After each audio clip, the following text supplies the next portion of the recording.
দেখো, বিজেপি এবং তৃণমূল কংগ্রেস এবং নির্বাচন কমিশন এই তিন ধরনের ষড়যন্ত্র একসাথে হয়ে এই বাংলার 27 লক্ষ মানুষের ভোটাধিকার আজকে বঞ্চিত। আমরা প্রথমেই তো মাননীয় মুখ্যমন্ত্রীকে বলেছিলাম যে মাননীয় মুখ্যমন্ত্রী আসুন, যতক্ষণ না ভোটার তালিকা সংশোধন হচ্ছে, বৈধ ভোটারের নাম ভোটার লিস্টে না যতক্ষণ না পর্যন্ত আসছে, আসুন আপনি এই রাজ্যের মুখ্যমন্ত্রী, একসাথে আমরা ভোট বয়কট করি।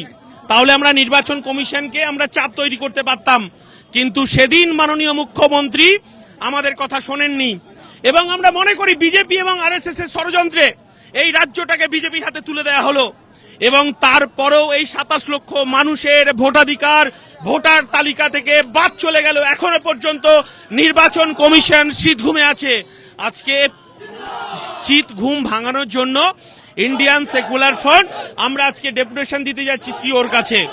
আমরা বলতে চাই যে এই ভারতবর্ষের নাগরিক, এই পশ্চিম বাংলার নাগরিক হিসাবে তাদের কোনো কারণ ছাড়াই যাদের ভোটার তালিকায় আধার কার্ড আছে, ভোটার কার্ড আছে, জমির দলিল আছে, পর্চা আছে, 2002 সালে তাদের ভোটার তালিকায় বাবা মার নাম আছে, সমস্ত রকম বৈধ কাগজপত্র থাকার পর শুধুমাত্র ষড়যন্ত্রের কাছে ষড়যন্ত্রের শিকার হয়ে এবং মাননীয় মুখ্যমন্ত্রী, প্রাক্তন মুখ্যমন্ত্রী তাদের ষড়যন্ত্রে আজকে 27 লক্ষ মানুষকে আজকে রাস্তায় নামতে হচ্ছে।